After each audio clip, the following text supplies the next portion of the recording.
નમસ્કાર મારા વાલા વિદ્યાર્થી મિત્રો, આજે વાત કરવી છે ધોરણ 9 અને વિષય ગુજરાતી, કાવ્ય નંબર 9 પુત્રવધુનું સ્વાગત. સ્વાધ્યાયનું સંપૂર્ણ સોલ્યુશન કરશું, જે મિત્રો તમને પરીક્ષાની અંદર ખૂબ ઉપયોગી નીવડશે. આ જવાબો તમે ગુજરાતીની નોટબુકમાં પણ લખી શકો છો.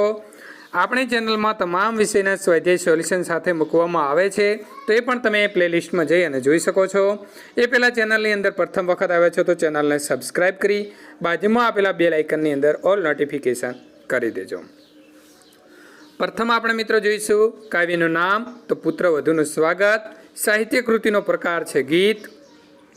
લેખક કવિ છે મકરંદ વજયશંકર દવે. લેખક એટલે કે કવિનું ઉપનામ છે સાઈ. આ કાવ્ય શેમાંથી લેવામાં આવ્યો છે? તો મકરંદ દવેનો જે પરિવાર કાવ્યોનો સંગ્રહ છે એની અંદરથી લેવામાં આવેલું છે. હવે આપણે જોઈશું સમાનાર્થી શબ્દાર્થ. અડવું, શણગાર વિનાનો, શોભા રહિત. આંગળા, આંગળીઓથી લીપણમાં કરાતી ભાત. પરસ એટલે કે સ્પર્શ કરવો. ટોડલો એટલે કે ટોલો, બાર સખાના ઉપરલા લાકડા આગળનો રહેતો છેડો. છતર તો છત્ર. ઉજાળવું એટલે કે ઉજળું કરવું, શોભાવવું. વિરુદ્ધાર્થી શબ્દની વાત કરીએ તો સુગંધ તો દુર્ગંધ. તડકો તો છાંયડો, ખુલ્લું તો બંધ. તળપદા શબ્દ જોઈએ તો લક્ષ્મી તો લક્ષ્મી. ઓછવ તો ઉત્સવ. જીવતર એટલે કે જન્મારો અથવા તો જિંદગી. રૂઢિપ્રયોગની વાત કરીએ તો કુળને ઉજાળવું એટલે કે કુળને શોભાવવું, કુળની પ્રતિષ્ઠા વધે તેવું કાર્ય કરવું. વાત કરીશું સ્વાધ્યાય. પ્રશ્ન નંબર 1. પ્રશ્નની નીચે આપેલા વિકલ્પમાંથી સાચો વિકલ્પ પસંદ કરી ખરાની નિશાની કરો. પ્રશ્ન નંબર 1 જોઈશું. પુત્રવધુના આવવાથી જાણે લક્ષ્મી આંગણામાં આવ્યા. સો કમલની સુગંધ આવી છે. આંગણે આજે ઉત્સવ થયો છે. સાચો જવાબ આવે છે ડી. ઉપરના ત્રણેય એ બી સી, એટલે આપણે ખરું નિશાન ડી ઉપર કરીશું. પ્રશ્ન નંબર 2. પુત્રવધુના વેણ કેવા લાગે છે? તો સાચો જવાબ આવે છે બી. વહાલ નીતરતા હોય તેવા વેણ લાગે છે. પ્રશ્ન નંબર 3. ઘરનું છત્તર બનવું એટલે? તો એની અંદર સાચો જવાબ આવે છે બી. ઘરના બધા સભ્યોને સાચવનારું બનવું. પ્રશ્ન નંબર 4. ઘરની અગાસીનું ખુલ્લું આકાશ વાક્યનો ભાવાર્થ શું થાય છે? તો સાચો જવાબ આવે છે ડી. સન્માન, સ્વતંત્રતા અને સ્વીકાર. ત્યાર પછી પ્રશ્ન નંબર 2. નીચેના પ્રશ્નોના 2-3 વાક્યમાં ઉત્તર લખો. પહેલો છે, ઘરની અડવી ભીતો હવે શણગારથી કેમ શોભવા લાગી છે?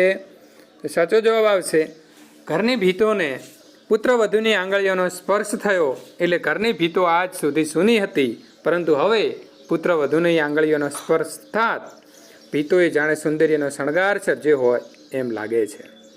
શોભી ઉઠી છે. પુત્રવધુના આગમનની એટલી પ્રબળ અસર પડી કે નિર્જીવ વસ્તુઓ પણ જાણે પ્રાણ પુરાયો. ઘરનું વાતાવરણ જીવંત બની ગયું છે. પુત્રવધુના આગમનથી ઘરમાં આવેલ પરિવર્તનની નોંધ તમારા શબ્દોમાં લખો.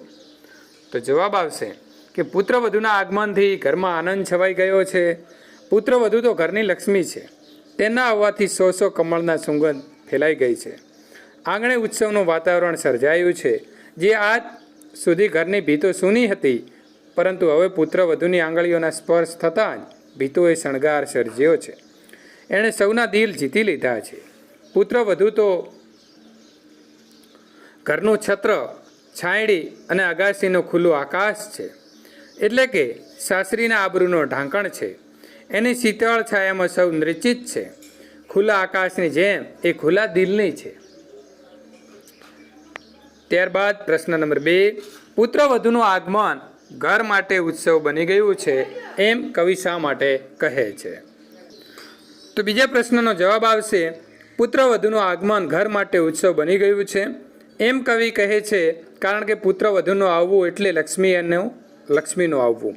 તે આવતા જ મીઠી સુગંધ ફેલાઈ અને ફેલાવી દીધી છે. એની આંગળીઓના સ્પર્શથી સોની ભીતોને શણગાર સર્જ્યો છે. મિત્રો અહીં સર્જ્યો છે એવું કરી દેજો. એમ શોભી ઉઠી છે.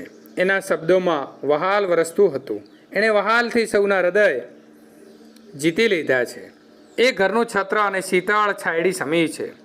આગાશીના ખુલ્લા આકાશની જેમ ખુલ્લા દિલથી સ્વીકારી લીધા. પિયર અને સાસરી એમ બે કુળને ઉજાળનારી આ પુત્ર વધુનું આગમન ઘર માટે ઉત્સવ બની ગયું છે. ત્યાર પછીનો પ્રશ્ન નંબર 4, નીચેની કાવ્ય પંક્તિ સમજાવો. પહેલી કાવ્ય પંક્તિ છે મિત્રો, એણે બબ્બે તે કુળને ઉજાળ્યા. તો જવાબ આવશે, કવિ પુત્ર વધુને બે કુળને ઉજાળનારી કહે છે, કારણ કે પુત્ર વધુ સાસરીને પોતાનો જ કુટુંબ સમજી તેની આબરૂ ટાંકણ બનીને રહે છે. એ બધા માટે શીતળ છાયડી જેવી હોય છે. પુત્ર વધુ પોતાના વાણી વર્તન દ્વારા કુટુંબમાં સૌના દિલ જીતી લે છે. એ સૌને હૂંફ આપે છે અને જીવતરના નિરાંતનો અનુભવ કરાવે છે. આથી કવિએ પુત્ર વધુને પિયર અને સાસરી એમ બે કુળને ઉજાળનારી કહી છે. મિત્રો, અહીં સંપૂર્ણ સ્વાધ્યાય સોલ્યુશન પૂર્ણ થાય છે.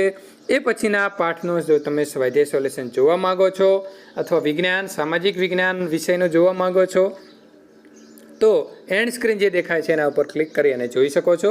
વિડીયો પસંદ આવ્યો હોય તો લાઈક કરવાનું ભૂલતા નહીં.